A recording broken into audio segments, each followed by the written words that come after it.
உலகத் தமிழர்களுக்கும் தமிழறிந்த மக்களுக்கும் தமிழன் தொலைக்காட்சியின் வணக்கம். தமிழக வாழ்வுரிமை கட்சியைச் சேர்ந்த திருமிகு கண்ணதாசன் அவர்கள் நமது அரங்கிற்கு வருகை தந்திருக்கிறார். அவரோடு நாம் பேசுவோம். வணக்கம். வணக்கம் ஐயா. தமிழக வாழ்வுரிமை கட்சி சில சிக்கல்களில், அதாவது சிக்கல்கள்னு சொன்னால் அவங்களோட கூட்டணியில், திராவிட முன்னேற்ற கழக கூட்டணியில் இருந்து கொண்டே சில விமர்சனங்கள் எல்லாம் வைத்தார். இப்போது எப்படி உங்கள் தலைவருக்கும் தமிழக முதல்வருக்குமான நட்பு எந்த அளவில் இருக்கிறது?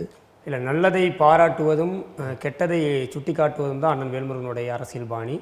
அதை ஒவ்வொரு முறையும் ஒரு சட்டமன்றத்தில் எந்த ஒரு மக்கள் பிரச்சனைகளுக்கும் ஒரு விஷயம் தவறுன்னு பட்டால் அதை உடனடியாக சுட்டி காட்டக்கூடியவராக இருக்கிறார். அதே நேரத்தில் முதல்வர் ஸ்டாலின் அவர்கள் அண்ணன் வேல்முருகனுடைய கோரிக்கையை ஏற்று சில திட்டங்களை நடைமுறைப்படுத்தும் போது அதை வரவேற்று பேசக்கூடிய முதல் நபராகவும் அண்ணன் வேல்முருகன் இருக்கிறார். குறிப்பாக இன்றைக்கு பண்ருட்டி சட்டமன்ற தொகுதியில் நீண்டகால கோரிக்கை, மக்களின் கோரிக்கையாக இருந்த அங்கே இருக்கக்கூடிய ஏழை எளிய மக்களுக்கான அரசு கலை கல்லூரி வேண்டும் என்ற கோரிக்கையை முதல்வர் நிறைவேற்றியிருக்காரு. அதை வரவேற்று பேசியிருக்கக்கூடிய இடத்துல தான் அண்ணன் வேல்முருகன். அதனால் ஒரு கூட்டணி என்பது குறைந்தபட்ச ஒரு உடன்பாட்டின் அடிப்படையில் இயங்குறதானே தவிர 100 விழுக்காடு எதிலையுமே யாரும் முழுமையாக இருக்க முடியாது. அதன் அடிப்படையில் சரியானவற்றை அண்ணன் வேல்முருகன் எப்போதும் ஆதரிச்சுக்கிட்டு தான் இருக்காரு. அண்ணன் வேல்முருகனுக்கான மதிப்பீடும் முதல்வர் அவர்களிடமிருந்து இருந்துக்கிட்டு தான் இருக்குது. ஏன்னா அவர் வைக்கக்கூடிய கோரிக்கைகளை அவர் ஏற்கக்கூடிய இடத்துல தான் முதல்வர் இருக்கார். அந்த அடிப்படையில் ஒரு ஆரோக்கியமான கூட்டணியாக தான் போயிட்டுருக்கு. இப்போ தமிழக வாழ்வுரிமை கட்சிக்கு சென்ற தேர்தலில் ஒரு இடம் கொடுத்தாங்க.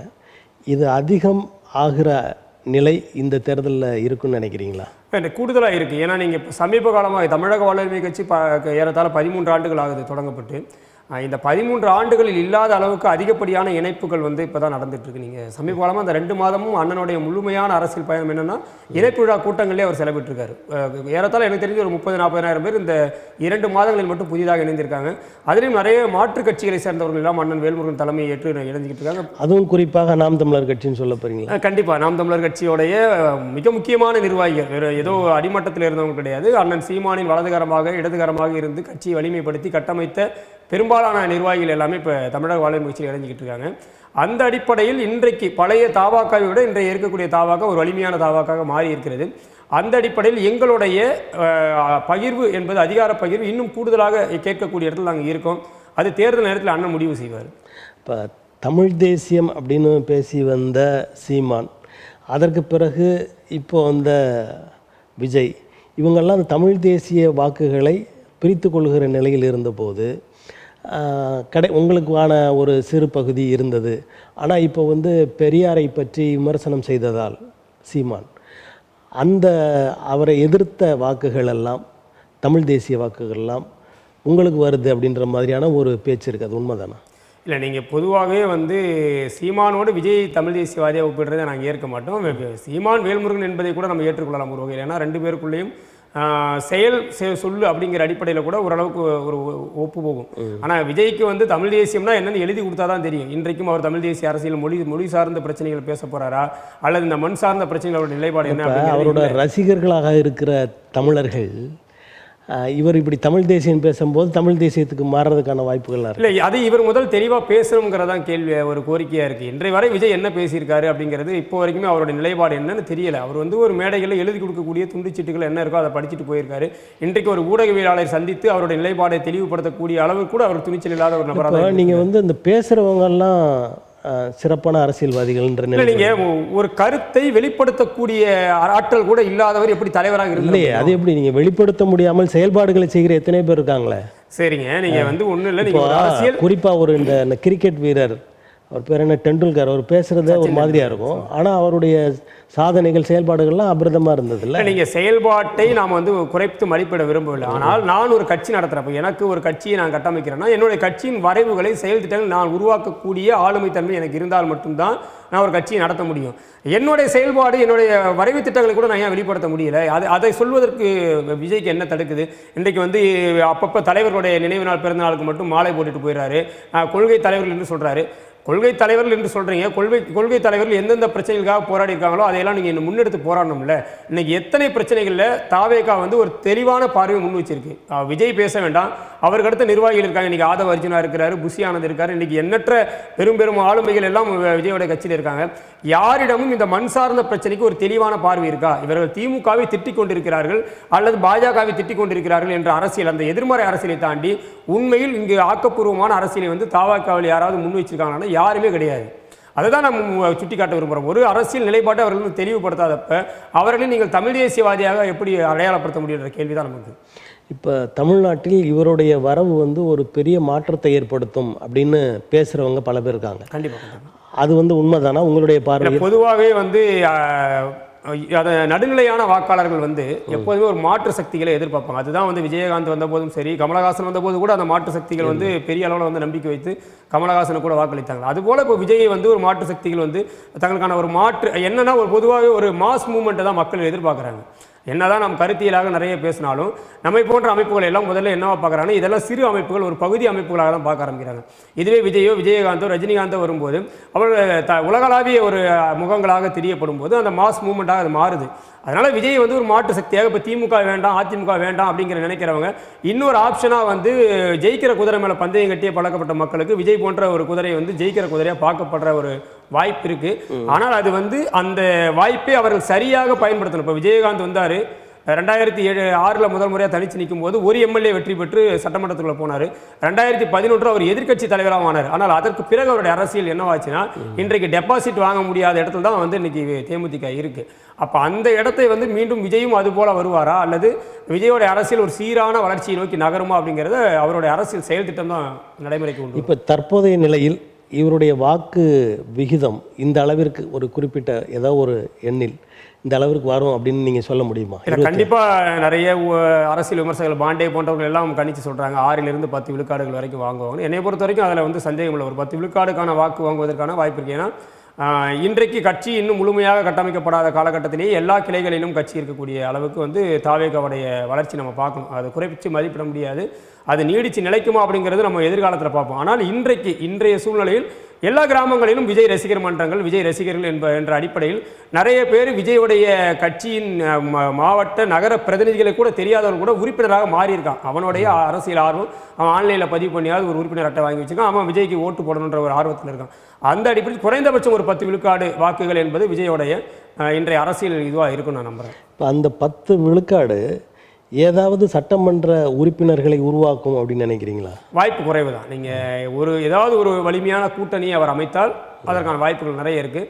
தனித்து வெற்றி பெறக்கூடிய அளவுக்கு விஜய் வந்து ஆளுமையானவரா என்றால் அது கொஞ்சம் கேள்விக்குறியான ஒரு விஷயம் தான். அவர் வெற்றி பெற்று உள்ள போதே ரொம்ப சிரமமாக தான் இருக்கும். ஒருவேளை இன்றைக்கு நிறைய ஊடகவியலாளர்கள் எல்லாம் நீங்கள் சொல்கிற போல் அவர் அதிமுகவுடன் ஒரு வலிமையான கூட்டணி அமைத்தால் தேர்தல் அரசியல் பெரிய அளவில் மாற்றம் வர வாய்ப்பு இருக்குது. ஏன்னா அந்த 10 விழுக்காடு வாக்கு என்பது ஒரு மிகப்பெரிய இன்றைக்கெல்லாம் நிறைய இந்த 2021 தேர்தலே வந்து அதிமுகவும் திமுகவும் பல இடங்களில் வெறும் 500-600 ஓட்டுகளில் தான் வெற்றி விகிதாச்சாரம் இருந்தது. அதிமுக ஆட்சியை இழந்திருக்கு. அந்த அடிப்படையில் ஒரு வலிமையான கூட்டணி அவர் அமைத்தால் கட்டாயம் வந்து தாவேகா ஒரு அரசியல் மாற்று சக்தியாக மாற வாய்ப்பு இருக்கு. இப்போ 2 விழுக்காடு 4 விழுக்காடு 6 விழுக்காடு 8 விழுக்காடுன்னு சீமான் சென்ற அந்த பாதையை விட இவர் செல்கிற பாதை வேகமாக இருக்கிறது, அந்த வளர்ச்சி வேகமாக இருக்கும்னு நினைக்கிறீங்களா? இல்லை, அது வந்து நீங்கள் அதுதான் முதல் விஷயம். நீங்கள் அடிப்படையிலே மக்கள் வந்து ஹீரோயிசத்தை நம்பி தான் இன்றைக்கு வரைக்கும் இருந்துகிட்ருக்கோம். இன்றைக்கு வந்து மக்கள் தன்னுடைய தொகுதி எம்எல்ஏ யார், எம்பி யார், ஒரு வார்டு மெம்பர் யார் கூட தெரியாமல் தான் வாக்களிக்கக்கூடிய நிலையில் தான் நம்ம இருக்கோம். அது வந்து ஒரு தலைவரையும் சின்னத்தையும் பார்த்து அவர்களுடைய நோக்கம் என்னன்னா அந்த தலைமை யார். இப்போ எம்ஜிஆருக்காக நான் ஓட்டு போடுறேன்னு இன்றைக்கு வரைக்கும் சொல்கிறவங்க இருக்காங்க. எம்ஜிஆர் செத்து எத்தனையோ வருஷம் ஆச்சு, ஆனால் எம்ஜிஆருடைய கட்சி நான் ஓட்டு போடுறேன், கருணாநிதியோடைய கட்சி நான் ஓட்டு போடுறேன், அண்ணாவுக்காக ஓட்டு போடுறேன், பெரியாருக்காக, இப்படி தான் ஓட்டு போகிறாங்களே தவிர தன்னுடைய தொகுதி மக்கள் பிரச்சனையை பேசக்கூடியவனுக்கு ஓட்டு போடுறேன்னு சொல்லக்கூடிய மக்கள் இங்கே கிடையாது. அந்த அடிப்படையில் நீங்கள் வந்து விஜய்க்காக ஓட்டு போகிறேன்னு சொல்லக்கூடிய கூட்டணிக்கு அதிகமாக தான் இருக்குது. நீங்கள் அதை வந்து மறுத்தவே முடியாது. இன்றைக்கு விஜய் எதையுமே இப்போ எப்படி நம்ம மற்ற கட்சிகள் பணம் கொடுக்காம கூட்டுறாங்கன்னு நாம் தமிழர்லாம் சொல்கிறோமோ அது மாதிரி விஜய்க்கும் பணம் கொடுக்காமல் கூடக்கூடிய கூட்டங்கள் இருக்க தான் செய்யுது. ஏன்னா அது வந்து ரசிகர்களாக அது ஒரு வெறி கொண்ட கூட்டமாக இருக்குது. அந்த அடிப்படையில் நீங்கள் விஜயோட வளர்ச்சி என்பது பெரிய அளவில் இருக்கும். ஆனால் அந்த வளர்ச்சியை அவர் தக்க வைக்கக்கூடிய ஒரு தலைமையாக இருக்கணும். இப்போ கமலஹாசனுக்கு ஒரு வளர்ச்சி இருந்தது, 2019 தேர்தல் அவர் வரும்போது ஒரு பெரிய வளர்ச்சி இருந்தது. அது 2021 குறைய ஆரம்பிச்சது. இப்போ வந்து கமலஹாசனுடைய அரசியல் நிலைப்பாடு என்னவா போயிடுச்சுன்னா ஒரு கூட்டணியில் போய் நின்னாதான் நம்மளுடைய அரசியல் காப்பாற்றிக்க முடியுன்ற நிலைக்கு வந்திருக்காரு. அதை விஜய் வந்து உணர்ந்து செயல்படுத்த வேண்டியிருக்கு. அதாவது பிரசாந்த் கிஷோர் என்ற ஒருவர், அவரோட கட்சி, அதாவது அவர் பீகாரில் தோற்றுவித்த கட்சியில் அதில் ஜொலிக்க முடியல, மற்ற எல்லா இடங்களையும் அவர் வேலை செய்து அந்த கட்சிகளை வந்து ஆட்சிக்கு கொண்டு போயிருக்கிறார் அப்படின்ற நிலை இருக்குது. அவரே இங்கே வந்து இந்த விஜய் கட்சிக்காக பாடுபடுகிற நேரத்தில் ஒரு அதிசயம் நடந்துவிடும் இல்லை பொதுவாகவே விஜய் போன்றவர்கள், பிரசாந்த் கிஷோர் போன்றவர்களை எல்லாம் நம்பாமல் உங்கள் கிளை செயலாளர்கள் முதல் நம்பணும். நீங்கள் இங்கே என்ன எங்கள் நிறுவனங்கள் வந்து எதையுமே மாற்றிடாது. ஒரு மாய பிம்பம் இங்கே இருக்கக்கூடிய கருப்பு பணங்களை வெள்ளையாக்குவதற்காக கொண்டு வரப்படக்கூடிய இந்த வியூக வகுப்பாளர்கள், அதான் இவர்களுக்கு இவ்வளோ இத்தனை கோடிகள் கொடுக்குறோன்றது மூலமாக இவங்களுடைய கருப்பு பணங்கள் வெள்ளையாக்கப்படலாமே தவிர வியூக வகுப்பாளர்களால் இங்கே எந்த மாற்றம் உண்மையில் நடந்து விடாது. இன்றைக்கு ஒவ்வொரு நாளும் களத்தில் வந்து ஒவ்வொரு பிரச்சனைகள் புதிதாக உருவாக்கிட்டு இருக்கு. அதை களத்தில் இருப்பவனுக்கு தான் தெரியும். நீங்கள் விஜய் வந்து இன்றைக்கு கிளை செயலாளர்களை சரியாக பயன்படுத்தினாலே வெற்றி பெற முடியும். அந்த கிளையில் எத்தனை பூத் இருக்கு, அந்த பூத்தில் யார் யாரை வந்து யாரை பிடிச்சா யார்கிட்ட எவ்வளோ ஓட்டு வாங்க முடியும், இந்த வீடுகளில் எத்தனை ஓட்டு இருக்கு, யாருக்கு எவ்வளோ உறவினர்கள் இருக்காங்க ஊர்கள்ன்றதெல்லாம் தெரிஞ்ச வந்து கிளை செயலாளர், கிளை பிரதிநிதிகள் தான். அவனை நீங்கள் சரியாக பயன்படுத்தினாலே, அவனை நீங்கள் சரியாக வேலை வாங்கினாலே இந்த வெற்றியை வந்து நீங்கள் உறுதிப்படுத்த முடியும். இன்னைக்கு அதிமுக திமுக எல்லாம் நீண்ட காலம் இப்போதான் வியூக வகுப்பாளர்களாக வந்திருக்காங்க. இதுக்கு முன்னாடி யாரும் தான் நீங்கள் பணத்தை கொண்டு போய் சேர்ப்பது கூட அதிமுக திமுக கிளை செயலாளர்கள் தான் நம்பும். கிளை மட்டத்தில் இருப்பவன் தான் யார் இந்த கட்சிக்கு ஓட்டு போட, யார் எதிர்கட்சிக்கு ஓட்டு போட என்பதை துல்லியமாக கணிச்சு என்ன பண்ணுவோன்னா அவன் தான் செய்வான். அப்போ நீங்கள் முதல் கட்சிக்காரர்களை நம்புங்கள். வியூக வகுப்பாளர்கள் நீங்கள் கொடுக்கக்கூடிய 100 கோடி 200 கோடியை கட்சி நிர்வாகிகளுக்கு கொடுத்தீங்கன்னா அவன் இன்னும் சிறப்பாக வேலை செய்வான்றதான் நம்மளுடைய பார்வையாக இருக்குது. மற்றபடி பிரசாந்த் கிஷோர் ஒரு பெரிய மாயாஜாலத்தை எல்லாம் உருவாக்க வரேன்னா நீங்கள் வந்து தமிழக வாழ்வுரிமை கட்சியில் இருந்தாலும் கூட தமிழக வெற்றி கழகம் வெற்றி பெற வேண்டும் அப்படின்னு யோசனைகள் இல்லை. அப்படியெல்லாம் கிடையாது. நீங்கள் கேட்குற கேள்விக்கான பதில். நீங்கள் வந்து இப்போ நீங்கள் என்ன கேட்குறீங்க, தாவேக்கா வந்து என்ன மாதிரி மாற்றத்தை உருவாக்குன்னு கேட்குறீங்க. நான் ஒரு பொதுவான பார்வையாளராக என்ன சொல்லணும்னா, தாவேக்கா இன்னைக்கு என்னவா இருக்குன்றதை நான் ஏற்றுக்கிட்டு தான் ஆகணும். எனக்கு தாவேக்காவுடைய அரசியல் நிலைப்பாட்டில் துளியும் உடன்பாடு கிடையாது. ஏன்னா அது வந்து ஒரு பண்ணையார் அரசியல் தான் அவங்க பண்ணிட்டு இருக்காங்க. இன்று வரை மக்களை சந்திக்காத, மக்கள் பிரச்சனைகளை உண்மையாக உள்வாங்காத ஒரு கட்சி தலைவராக தான் விஜய் இருக்கிறார். இன்னைக்கு ஒரு கட்சி தொண்டன் பாதிக்கப்பட்டால் விஜய் தெருவில் இறங்கி போராடுவாரா? போராட மாட்டார். இப்போ நான் எங்கள் அண்ணன் வேல்முருகன் வந்து போராடுவார். இன்றைக்கு ஒரு கட்சி தொண்டன் வந்து அவன் குடும்பம் பாதிக்கப்பட்டால் விஜய் வந்து குரல் கொடுப்பார். இன்றைக்கி விஜயோடைய மாநாட்டில் செத்து போனவங்களுடைய அவர்களுடைய சாவுக்கே நேரில் போவது தான் விஜய்.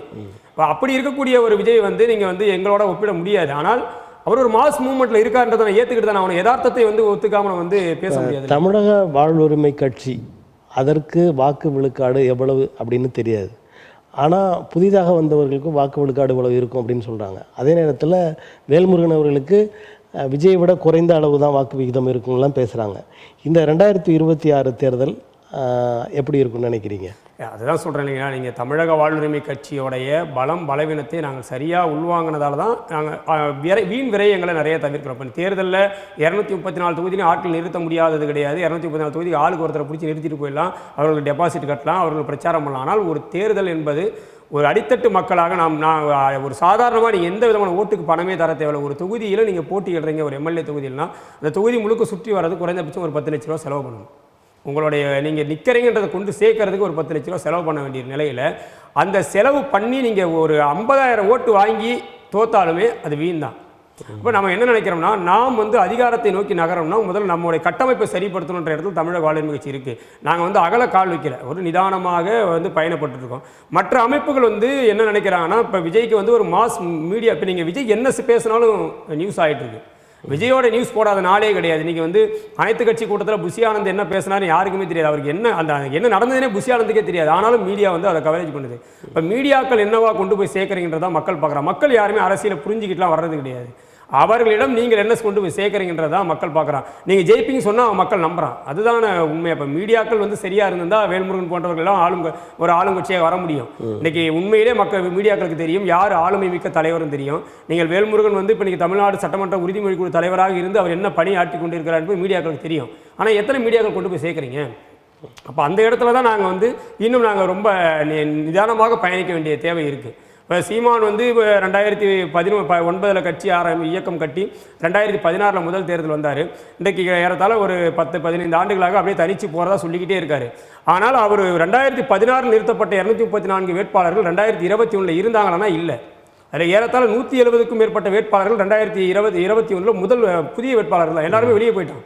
யாருமே கட்சியில் கிடையாது. வெளியே போன எல்லாரும் வைக்கக்கூடிய முதல் குற்றச்சாட்டு, கட்சிக்காக நின்று நிறைய இழந்துட்டோம், நான் கடனாளி ஆகிட்டேன், என் குடும்பம் நடுத்தருவுக்கு போயிடுச்சுன்ற குற்றச்சாட்டு தான். இந்த நிலை தாவாக்காவுக்கும் வரக்கூடாதுன்னு நான் நம்புகிறோம். அதுதான் விரும்புகிறார் அண்ணன். இல்லை அதுதான் காரணமா இல்லை வெற்றி பெறுவது வேல்முருகன் அவர்கள் வெற்றி பெற்று சட்டமன்ற உறுப்பினர் தொடர்ந்து இருக்க வேண்டும் அப்படின்ற ஒரு இல்லை வெற்றி தேவையில்லை. நீங்கள் தேர்தலில் வெற்றி தானே. நீங்கள் வந்து நான் ஒரு 10 விழுக்காடு வச்சிருக்கேன், 15 விழுக்காடு வச்சிருக்கீங்க, என்ன பயன்? சட்டமன்றத்திலேருந்து பேச முடியுமா? இப்போ நீங்கள் வெற்றி பெறக்கூடிய இப்போ ஒருவேளை நீங்கள் விகிதாச்சார அடிப்படையிலான உறுப்பினர்களை கொடுக்கக்கூடிய ஒரு முறை தனியாக நிற்கலாம். எல்லாரும் ஒரு முறை வந்துருச்சுன்னா எனக்கு 10 விழுக்காடு இருக்குது, எனக்கு 2 எம்எல்ஏ கூட, எனக்கு 15 விழுக்காடு அப்படிங்கிற ஒரு முறை வரும்போது நம்ம வந்து விகிதாச்சாரத்தை பேசலாம். இப்போ வந்து ஒரே ஒரு வேட்பாளர் வந்து ஒரு ஓட்டு விழுந்தாலும் அவன் தான் வெற்றி பெறக்கூடிய ஜனநாயக முறைக்குள்ள நம்ம நிற்கும் போது இங்கே வெற்றி முதன்மையானது தானே. நீங்கள் அதை புறக்கணிக்க முடியாதுல்ல.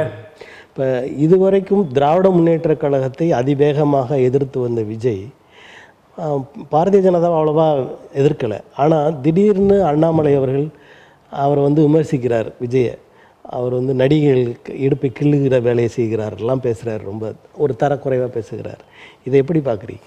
அண்ணாமலை வந்து எப்போதுமே அரசியலில் தன்னை ஒரு ட்ரெண்ட் செட்டராக மாற்றணும்னு நினச்சிக்கிட்டு அவர் எதையாவது பேசியிருக்கார். சமீபத்தில் கூட தங்களின் கூட்டணிக்காக அனைத்து கட்சிகளும் காத்து கிடக்கிறது. இந்த பேச்சுக்கள்லாம் ட்ரெண்ட் செட்டர், அதாவது கோமாளித்தனங்கள். இப்போ நீங்கள் எல்லா மீடியாக்களையும் எடுத்தீங்கன்னாலே கோமாளிகளை எல்லாம் கூப்பிட்டு வந்து பிரபலங்களும் கொடுத்துருக்கோம். இப்போ யூடியூப்பில் எடுத்துக்கிட்டிங்கன்னா இந்த சமூக சீரழிவை யார் செய்யறானோ அவனை தான் கூப்பிட்டு வந்து இன்றைக்கி பள்ளிக்கூடங்களை திறக்க வைக்கிறீங்க, கல்லூரி திறக்க வைக்கிறீங்க. அதை விட கொடுமை என்னென்னா திவாகர்னு ஒருத்தர் இருக்காப்புல, ஒரு மீடியா டாக்டர் திவாகர்னு சொல்லிக்கிட்டு நடிப்பு அரக்கனா அவரை கூட்டிகிட்டு போய் நம்ம எல்லாம் பரவாயில்ல மதுரையில் காவல்துறையோட நிகழ்ச்சியில் அவரை சிறப்பு விருந்தினராக போகக்கூடிய அளவு இதுதான் ட்ரெண்ட் செட்டர்னு சொல்லிட்டு இருக்கோம் இந்த நாட்டில். எதாவது நம்புகிறோம். அப்படி இருக்கும்போது அண்ணாமலை எதை பேசினாலும் ட்ரெண்ட் செட்டர், அவர் சவுக்கால் அடிச்சிட்டாலும் ட்ரெண்ட் செட்டரு, அவர் அவர் வந்து 1000 லட்சக்கணக்கான புத்தகங்களை படித்தாலும் ட்ரெண்ட் செட்டரு. இன்னைக்கு வந்து கூட்டணிக்காக எல்லா கட்சிகளும் காத்து கிடக்குன்னு சொல்றாரு. ஒரு மாநில தலைவர் ஒரு கட்சியோட ஒரு மற்ற நிர்வாகிகள் பேசலாம். ஒரு கட்சியோடைய தலைவராக இரு மாநிலத்தின் முகமாக இருக்கக்கூடிய அண்ணாமலை என்ன செய்யணும்னா ஒரு கூட்டணியை வலிமைப்படுத்தக்கூடிய நினைக்கிறவர் இந்த மாதிரியான பேச்சுக்களை அவர் தவிர்க்கணும். இப்போ கூட்டணிக்காக வந்து எல்லாரும் காத்திருக்காங்கன்னா அதிமுக போன்ற கட்சிகள் ஒருவேளை கூட்டணிக்கு வர நினைத்தால் கூட இந்த பேச்சுக்கள் அதை வந்து அனுமதிக்காது. இப்போ அதிமுகவின் தன்மானத்தை சீண்டி பார்க்கக்கூடிய ஒரு வேலையை தான் அண்ணாமலை போன்றவர் செய்யறார். இதெல்லாம் வந்து அரசியல் அறியாமை. இப்போ நாளைக்கே விஜய் வந்து பாஜகவுடன் சேரணும்னு நினைச்சால் கூட இப்போ அண்ணாமலையின் பேச்சுக்கள் வந்து அதை வந்து தடுக்குது. இப்போ அண்ணாமலை போன்றவர்கள் அரசியல் அறியாமையால் வந்து எதை வேணுமாலும் பேசலாம் அப்படிங்கிற முடிவில் இருக்காங்க. ஆனால் இப்படி பேசுவதாலேயே அந்த கட்சி வளர்கிறது, அண்ணாமலையால் தான் வளர்ந்து வருகிறது. நோட்டாவுக்கு கீழே இருந்தவங்க இப்போ ஒரு 18 விழுக்காடுக்கு வந்திருக்கோம்லாம் பேசுகிறாங்க. அதெல்லாம் வந்து உண்மை என்னென்னா பாஜக வளர்ச்சி என்பது அண்ணாமலையாலேயோ தமிழிசையாலேயோ உருவானதில்லை. தமிழ்நாட்டில் பாஜக என்ன செய்யுதுன்னா ஒவ்வொரு பகுதிகளிலும் யாரையெல்லாம் கட்சிக்குள் இணைக்குதோ அவங்களுக்கு எல்லாம் லோன் கொடுக்குது. அடிப்படையில் அவங்களுக்கு வந்து பொருளாதார உதவிகள் செய்யுது. பாஜக திட்டமிட்டு தமிழ்நாட்டிற்குள் தன்னுடைய மொத்த நிதியுமே இறக்கிட்டு இருக்கு. இங்கே வந்து ரவுடிகள் குண்டர்கள் எல்லாரும் அதிகமாக அடைக்கலமாகக்கூடிய கட்சியாக பாஜக தான் இருக்குது. அவனுடைய வாழ்வாதாரத்தை காத்துக்கொள்ள அவனை தற்காத்துக் கொள்வதற்கும் பாஜகவை அவன் நோக்கி போயிட்டு இருக்கான். இங்கே பாலியல் குற்றவாளிகள் சேரக்கூடிய கட்சியாக பாஜக இருக்குது. இதுதான் பாஜகவுடைய வளர்ச்சியை தவிர உண்மையில் பாஜக அண்ணாமலை பேசுவதால் வளரவில்லை, யார் பேசினாலும் வளராது. அது வந்து இன்றைக்கு வந்து என்ன செய்யுதுன்னா களத்தில் வந்து அது ஒரு ஃபீல்டு ஒர்க் பண்ணியிருக்கு. இன்றைக்கி பெரும் தொழிலதிபர்கள் எல்லாம் பாஜக நோக்கி போயிட்டு இருக்கான்னா அவனுக்கு ஒரு லோன் உதவியாக இருக்கட்டும், அவனுடைய பல கடன்கள் வந்து தள்ளுபடியை பண்ணுறதா இருக்கட்டும், இந்த மாதிரியான வகையில் தான் வந்து பாஜக தமிழ்நாட்டிற்குள் வேரூன்றிட்டு இருக்குன்றதை நம்ம மறுக்க முடியாது. அண்ணாமலை போன்றவர்கள் எல்லாம் வந்து பாஜக தூக்கி எறிந்தால் கோமாளிகளாக தான் பார்க்கப்படுவாங்க. அந்த முகங்கள் இல்லைன்னா அவருக்கு எந்த அடையாளமே இருக்காது. இப்போ அந்த மேற்கு மண்டலத்தில் நடந்த நிகழ்வுகளில் அமித்ஷா பங்கு பெற்றது, வேறு சில நிகழ்வுகள், இதையெல்லாம் வைத்து செங்கோட்டையனை வந்து முதலமைச்சர் வேட்பாளர் என்று அறிவித்து அதிமுகவோடு இணைந்து போட்டியிட பாரதிய ஜனதா கட்சி திட்டமிடுகிறது அப்படின்னு ஒரு பேச்சு இப்போ அண்மையில் வந்துட்டுருக்கு. நீங்கள் உங்கள் பார்வை எப்படி? உண்மையிலேயே வந்து மதிப்பிற்குரிய ஐயா செங்கோட்டையன் அவர்கள் அம்மையார் ஜெயலலிதாவின் சாரதியாக செயல்பட்டவர், அரசியல் வியூக வகுப்பாளர். கிஷோர் எல்லாம் சொல்லிக்கிட்டு இருக்கீங்க. அவரை விட மிகப்பெரிய அரசியல் வியூக வகுப்பாளர் வந்து அந்த ஐயா செங்கோட்டையன் அவர்கள். அவர் மீது வந்து தனிப்பட்ட முறையில் அரசியல் கடந்து எல்லோருக்கும் ஒரு நல்ல மதிப்பீடு உண்டு. இப்போ எல்லா கட்சியிலும் தமிழ் தேசியவாதிகளாக இருந்தாலும் கூட நாங்கள் செங்கோட்டையன் ஐயாவை மதிக்கக்கூடிய இடத்துல பார்ப்போம். ஏன்னா அவர் ஒரு பண்பட்ட அரசியல்வாதி. அவர் எல்லாம் பாஜக போன்ற அரசியல் சூழ்ச்சிக்கு பலியாகுவார் என்றால் அதை விட அவருடைய இத்தனை ஆண்டுகள் அரசியலில் மிகப்பெரிய கரும்புள்ளியாக தான் அது நிற்கும். ஏன்னா நீங்கள் பாஜக ஒரு முதல்வர் வேட்பாளர் நிறுத்தி ஒருபோதும் வெற்றி பெற முடியாது என்பது ஐயா செங்கோட்டையனுக்கு தெரியாமல் கிடையாது. ஆனால் ஏதோ ஒரு நிர்பந்தத்தால் அவர் அப்படி ஒரு முடிவெடுத்தால் அது அவருடைய அரசியல் மிகப்பெரிய வீழ்ச்சியாக. இன்னைக்கு பன்னீர்செல்வம் அவர்கள் வந்து அரசியலில் வந்து 3 முறை முதல்வராக இருந்தவர், ஒரு பெரிய மக்கள் செல்வாக்குள்ளவராக காட்டப்பட்டார். இன்றைக்கு என்ன நிலைக்கு தள்ளப்பட்டிருக்காருன்றதை பன்னீர்செல்வம் அவர்கள் உணர்ந்திருப்பார், டிடிவி தினகரன் உணர்ந்திருப்பார். பாஜகவுடன் கூட்டு சேர்ந்த அத்தனை பேரும் இன்றைக்கு என்னவாக இருக்கிறாங்க, சரத்குமார் அவர்களுடைய நிலை என்ன, எல்லாருடைய நிலையும் இன்றைக்கு வந்து செங்கோட்டையன் ஐயா அவர்கள் உணர்ந்திருப்பார். அதனால் அவர் மிகப்பெரிய அரசியல் ஞானி, அதை நாம் வந்து குறைத்து மதிப்பிட முடியாது. அவர் அது போன்ற ஒரு தவறான முடிவுக்கு செல்லக்கூடாது அப்படிங்கிறது தான் எங்களுடைய வேண்டுகோளாக இருக்குது. அது அவர் தான் முடிவு செய்யணும். இப்போ எடப்பாடி பழனிசாமி அவர்களது செல்வாக்கு குறைகிறது, மற்றவர்களெல்லாம் ஒன்று சேர நினைக்கிறார்கள், அதை பயன்படுத்தி கொள்ள பாரதிய ஜனதா கட்சி துடிக்கிறது அப்படின்ற பேச்சுகள் வருது. இல்லை, அதை வந்து நீங்கள் உள்கட்சி பிரச்சனைகளுக்குள்ளே நீங்கள் எடப்பாடியோட சீனியர்கள் நிறைய பேர் இருக்காங்க. நீங்கள் செங்கோட்டையன் ஐயாவாக இருக்கட்டும், இன்னும் பல அமைச்சர்கள் வந்து எடப்பாடியோட சீனியர்கள் தான். அவர்கள் எல்லாமே ஏதோ ஒரு நிர்பந்தத்தால் அன்றைக்கு எடப்பாடி ஐயா அவர்களுடைய தலைமை ஏற்றிருக்காங்க. இன்றைக்கு ஒரு வகையில் வந்து நீங்கள் ஸ்டாலினா எடப்பாடி என்று கேட்டால் மக்கள் எடப்பாடியே சிறப்பு என்று சொல்லக்கூடிய அளவுக்கு அவர் ஆட்சி செஞ்சிட்டார். 4 ஆண்டுகள் வந்து இத்தனையோ முட்டுக்கட்டைகள் போடப்பட்டது, ஸ்லீப்பர் செல்கள் எல்லாம் உறங்கி போகக்கூடிய அளவுக்கு வந்து எடப்பாடி செஞ்சு ஒரு 4 ஆண்டுகள் அவர் வந்து ஆட்சியை தக்க வச்சதே ஒரு பெரிய சாதனை. அந்த ஸ்லீப்பர் செல்லே காணும். அந்த ஸ்லீப்பர் செல்லாம் என்ன ஒவ்வொரு நாளும் சொல்லிக்கிட்டே இருப்பார். தினகரன் ஒரு பக்கம் சொல்லுவார், ஓ பன்னீர்செல்வம் ஒரு பக்கம் சொல்லுவார், ஸ்லீப்பர் செல்கள் இருக்கிறாங்க சொல்லிக்கிட்டே இருப்பாங்க. இந்த பக்கம் ஸ்டாலின் ஐயா சொல்லுவார், நாங்கள் வந்து விரைவில் ஆட்சி கவிழும். ஆனால் 4 ஆண்டுகள் ஆட்சி ஒரு ஸ்திரத்தன்மையோடு வச்சிருந்த ஒரு பெரிய ஆளுமை தன்மை தான் வந்து நீங்கள் எடப்பாடி வந்து அவ்வளோ எளிதாக நம்ம குறைச்சி மதிப்பிட விரும்பலை. ஆனாலும் அதிமுகவிற்குள் ஒரு பதவி மோதல் இருந்துகிட்டு தான் இருக்குது. ஒரு உள்கட்சி பிரச்சனை நடக்க தான் செய்யுது. அதை அவர்கள் கட்சி பிரச்சனையாக நம்ம கடந்து தான் போக வேண்டி இருக்கு. ஏன்னா இதுக்கு நம்ம எடப்பாடி பழனிசாமி அவர்கள் வந்து பாரதிய ஜனதா கட்சியோடு கூட்டணி இல்லை அப்படின்னு உறுதியாக சொன்னார். ஆனால் இப்போ சமீப காலமாக எங்களுக்கு வந்து எதிரி திராவிட முன்னேற்ற கழகம் தான் அப்படின்னு சொல்லி அடுத்த கட்டத்துக்கு போக மாட்டேங்கிறாங்க. பாரதிய ஜனதா கட்சி பற்றி அவர் பேசலை. இது வந்து அவர்களுக்குள்ளே மிரட்டப்பட்டு அல்லது சுமூகமாக சேர்ந்து கூட்டணி அமைப்பதற்கான ஒரு நிலையில் இருந்து அப்படி பேசுகிறாருன்னு நினைக்கிறீங்களா? இல்லை, அதுதான் அவருக்கு பல்வேறு நெருக்கடிகள் இருக்குது இல்லைங்களா? நீங்கள் கொங்கு மண்டலத்தில் தான் அதிமுக பெரிய அளவில் வெற்றி பெற்ற இந்த சட்டமன்ற தேர்தல் அதிகப்படியான சட்டமன்ற உறுப்பினர்கள் கொங்கு மண்டலத்திலிருந்து போயிருக்காங்க. அதிமுகவின் முதன்மை தலைவர்கள் எல்லாம் கொங்கு மண்டலம் தான். எஸ்பி வேலுமணியாக இருக்கட்டும், தங்கமணியாக இருக்கட்டும், எல்லாருமே கொங்கு மண்டலத்தை சேர்ந்தவர்களாக இருக்காங்க. இவர்கள் எல்லோருமே ஒரு வகையில் பாஜகவுடன் மறைமுக தொடர்பில் இருக்கிறதா. இப்போ நீங்கள் எஸ்பி வேலுமணி ஐயாவுடைய இல்ல திருமண நிகழ்வையே பார்த்தீங்கன்னா பாஜகவுக்கு பெரிய அளவில் முக்கியத்துவம் கொடுக்கப்பட்டிருக்கு. அதை நீங்கள் வந்து மறுக்க முடியாது. அப்படின்னும் போது இவர்கள் எல்லாம் சேர்ந்து கொடுக்கக்கூடிய நெருக்கடியை வந்து ஒரு தலைமை வந்து அவ்வளோ எளிதில் புறக்கணிச்சிட முடியாது. இப்போ எல்லாரும் வெளியே போயிட்டால் யாரை வச்சு அவர் கட்சி நடத்துவார்? அந்த அடிப்படையில் திமுக என்பது முதன்மை எதிரின்றது அதிமுக தொடங்கப்பட்ட காலத்தில் தீர்மானிக்கப்பட்டது தான். ஆனால் அம்மையார் ஜெயலலிதா அவர்கள் தெரியாத தனமாக ஒரு முறை பாஜகவுடன் கூட்டணி வைத்ததே அவர் பொதுமக்களிடம் மன்னிப்பு கேட்டார். பகிரங்கமாக மன்னிப்பு கேட்டு என் வாழ்நாள் முழுவதும் ஒருபோதும் நம்ம வந்து பாஜகவுடன் கூட்டணி சேர மாட்டேன்னு சொன்னார்.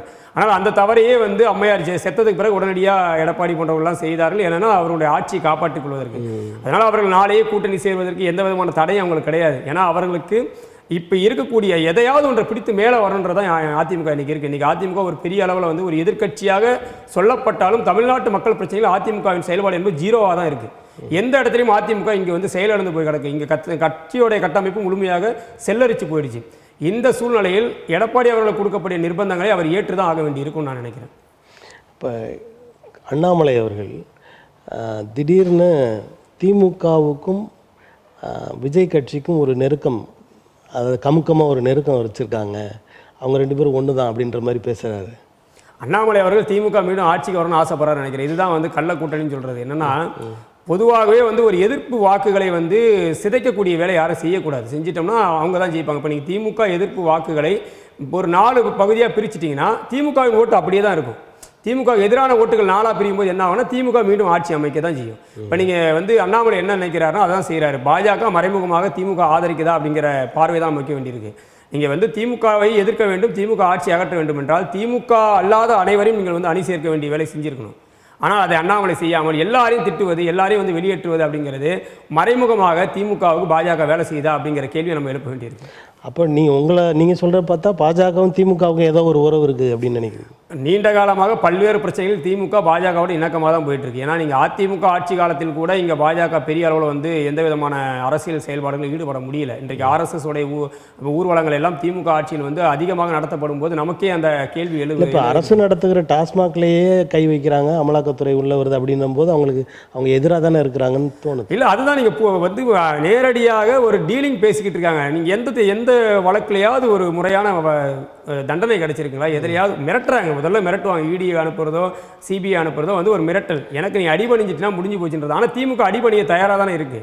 காசு வாங்கிறாங்களா? நீங்கள் அதுதான் சொல்கிறீங்க. திமுக அடிபணிய தயாராக இருக்குது. இங்கு திட்டுவது போல திட்டி விட்டு மேலே வந்து போயிட்டு சமாதானப்படுத்துவது என்பது திமுகவின் நீண்ட கால வரலாறு தானே. நீங்கள் என்றைக்குமே வந்து இன்னைக்கு திமுக பாஜகவை புனிதப்படுத்தக்கூடிய வேலையை செய்யாது நீங்கள் சொல்ல முடியாது. ஏன்னா கடந்த கால கலைஞர் அவர்கள் செஞ்சிருக்கிறாரு.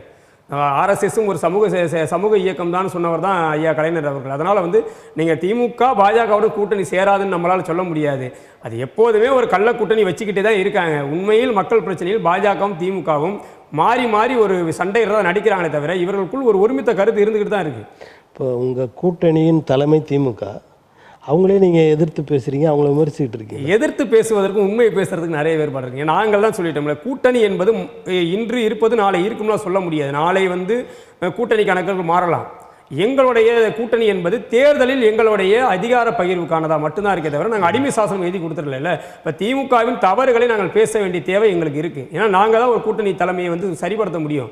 ஸ்டாலின் அவர்கள் தவறு செய்தால் அதை சுட்டிக்காட்டுவதற்கு தான் கூட்டணியோட வேலையை தவிர அவர் எது செய்தாலும் அதை ஏற்றுக்கொண்டு போவது வந்து கூட்டணியோட வேலைகள் இல்லை. 2026 வேல்முருகன் அணி மாறலாம் அப்படின்னு நினைக்கலாம். அதை அண்ணன் தான் சொல்ல முடியும். அந்த கேள்வி வந்து அண்ணன். ஆனால் அவர் எந்த அணியில் இருந்தாலும் வேலை செய்ய வேண்டியது எங்களுடைய பொறுப்பு, அவ்வளோதான். அதை தான் நம்ம சொல்ல முடியும். அவர் எந்த அணியில் சேர்ந்தாலும் அவருக்காக கட்டாயம் அவருடைய செயல்பாடுகளை ஏற்றுக்கொண்டு நாங்கள் வேலை செய்வோம். நீங்கள் தமிழக வாழ்வுரிமை கட்சிக்கு வருவதற்கு முன்பு நாம் தமிழர் கட்சியின் ஒரு முக்கிய பொறுப்பாளராக திருவண்ணாமலை அந்த மண்டல பொறுப்பாளராக இருந்திருக்கிறீங்க. ஏன் அந்த கட்சியிலேருந்து நீங்கள் மாறணும், விலகணும் அப்படின்னு நினச்சிங்க? இல்லை, நாம் தமிழர் கட்சியோடைய தொடக்க காலங்களில் வந்து இன்றைக்கி இருக்கக்கூடிய நிறைய பேருக்கு தெரியாது. இன்றைக்கி நாம் தமிழர் கட்சின்னு சொன்னீங்கன்னா ஒரு பெரிய அளவில் எதிர்ப்புலாம் கிடையாது கிராமங்களில். ஏன்னா இன்றைக்கி அது ஒரு கார்ப்பரேட் நிறுவனம் மாதிரி அது ஒரு பிராண்டடாக மாறிடுச்சு. நாம் தமிழர்னா ஒரு பிராண்டட் இன்றைக்கி. அதுக்கு வந்து யார் எங்கேருந்து ஓட்டு போடுறான் எல்லாம் யாருக்கும் கட்சி தலைமைக்கே தெரியாது ஓட்டு யார் போடுறான்னு. அந்த நிலையில் இன்றைக்கி இருக்குது. ஆனால் நாங்கள் இருந்த காலகட்டங்களில் மாவட்டத்துக்கு 4 பேர் இருக்க மாட்டோம். கட்சியோடைய மாவட்ட கட்டமைப்பு 4 பேர் கிடையாது. அப்படி இருந்த காலகட்டங்களில் ஒவ்வொரு கிராமங்களாக போய் கட்டமைச்சு இன்றைக்கி எல்லாம் சொல்கிறாருல சீமான் நான் தான் அடையாளம்னு. சீமானை தெரியாதவர்களிடம் கொண்டு போய் சேர்த்தவர்கள் தான் நாங்கள். சீமானை யாருமே தெரியாது. அன்றைய காலகட்டத்தில் சீமான்னா யார், சீமான் பேசுவது என்ன அப்படின்னு ஒவ்வொரு ஊர்களையும் கொண்டு போய் தெருமுனை கூட்டங்கள் போட்டு சீமானுடைய துண்டறிக்கைகளை கொண்டு போய் சேர்த்து எல்லாத்தையும் செய்யக்கூடிய அன்றைய செயல்பாட்டில் இருந்தவங்க நாங்கள். சீமானுடைய அரசியல் செயல்பாடுகள், அவருடைய கொள்கை வரைவுகள் எல்லாமே வெறும் எழுத்தளவில் ஒரு மாதிரியாகவும் செயல்பாட்டில் ஒரு மாதிரியாகவும் இருக்கிற அந்த வேற்றுமை நாங்கள் உணரும் போதே வந்து 2016 தேர்தலே முரண்பட்டு வேலை செஞ்சோம். எங்களுக்கு அந்த தேர்தல் மீது பெரிய அளவு உடன்பாடு கிடையாது. இருந்தாலும் வந்து எங்களுக்கு நான் ஒரு தொகுதியோட தேர்தல் பணிக்குழு பொறுப்பாளர், அது நம்ம தான் செய்ய வேண்டிய இடத்துல இருந்ததாலும் நம்ம அது வந்து வேறு வழி இல்லாமல் அந்த தேர்தல் பணியை முடித்த உடனே நம்ம வெளியே வந்துட்டோம். இதுக்கு பிறகு நாம் தமிழர் கட்சியில் இருந்தால் நாம் என்ன 16லேயே வந்துட்டீங்க? 2016 நம்ம வெளியே வந்துடும். நம்மளாம் பழைய பேட்ச், இவங்க சொல்கிற மாதிரி நாங்களாம் பழைய கிரீஸ் டப்பாக்கள். 2016 வெளியே வந்தோம். 2016க்கு பிறகு பல்வேறு தளங்கள் வந்து தமிழ் தேசிய அரசியல் களங்களில் இன்றைக்கு வரைக்கும் வந்து அந்த அரசியல் விட்டு நம்ம வெளியே போனதில்லை. நம்ம வந்து கட்சி மாவட்டம் வெளியே வந்திருக்குமே தவிர இன்றைக்கும் வந்து நாம் தமிழர் விட்டு வெளியே வந்ததுக்கு பிறகு தமிழ்நாடு விடுதலை பேசி நான் 2 முறை கைதாயிருக்கேன். தேச துரோக வழக்கில் கைதாயிருக்கேன். என்னுடைய மீது இன்றைக்கு வரைக்கும் 6 வழக்குகள் இருக்குது. தமிழ் தேசிய அரசியலுக்காக 6 வழக்குகள் வாங்கியிருக்கேன். தனிப்பட்டு ஒரு வழக்கு கூட என் மேலே கிடையாது. 6 வழக்குகளை வந்து தமிழ் தேசிய அரசியலுக்காக வாங்கியிருக்கேன். அந்த அடிப்படையில் வந்து நான் வந்து நாம் தமிழரை ஏற்றுக்கொண்டு உள்ளே போகும்போது இருந்த ஒரு அரசியல் ஆர்வம் இருந்ததில்லை. அது நான் உள்ளே பயணிக்கும் போது உண்மையிலே நான் நாம் தமிழருக்குள் இன்றைக்கு இருந்திருந்தால் எந்த விதமான அரசியல் அறிவும் இல்லாத ஒரு நபராக தான் நான் இருந்திருப்பேன். என்னதான் சீமான் சொல்வதுதான் சரி, சீமான் பேசுவது தான் சரியான அரசியல் அப்படிங்கிற ஒரு பார்வைக்குள்ளே இருந்திருப்பேன். ஆனால் நான் வெளியே வந்ததுக்கு பிறகு தான் உண்மையான அரசியல் நிலைப்பாடு என்ன, இங்கே அரசு நிர்வாகம் என்ன, அரசியல் எப்படி இருக்குது, தமிழ் தேசிய அரசியல் வந்து சீமான் பேசுவதற்கும் இங்கே நடைமுறைக்கும் என்ன இருக்குது. சீமான் சொல்கிறாருல தமிழ் தேசியத்தை நான் தான் கொண்டு வந்தேன், அப்படிலாம் கிடையவே கிடையாது. அது நூற்றாண்டு கால வரலாறு இருக்குது. தனித்தமிழர் இயக்கம் தொடங்கப்பட்டு 100 ஆண்டு காலமாக இங்கே வந்து தமிழ் தேசிய அரசியல் வந்து ஒரு மிகப்பெரிய அளவில் வந்து இங்கே ஒவ்வொரு காலத்திலும் ஒரு தலைவர்கள் எடுத்து வந்திருக்காங்க.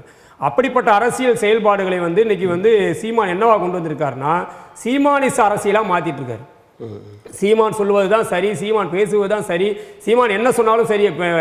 கடைசியாக ஈரோடு கிழக்கு இடைத்தேர்தலில் திருப்பூர் சுடலை பேசுகிறாப்புல ஒரு மேடையில் பிரபாகரனே வந்து நான் வந்து சீமானை சந்திக்கலைன்னு சொன்னாலும் நாம் தமிழர் தம்பிகள் நாங்கள் ஏற்கப்பட்டு சொல்கிறோம். அந்த வீடியோ என்ன ஏற்றிருக்கு, என்னவா மாறி இருக்கு பாருங்க. நாம் தமிழர் அரசியல் இன்னைக்கு என்னவா மாறி இருக்குன்னா பிரபாகரனுக்காக வந்தோம் அப்படிங்கிறவங்க போய் இன்னைக்கு பிரபாகரனே வந்தாலும் நான் சீமான் தான் நம்புன்ற இடத்துக்குள்ள நாம் தமிழர் கட்சி மாறிடுச்சு.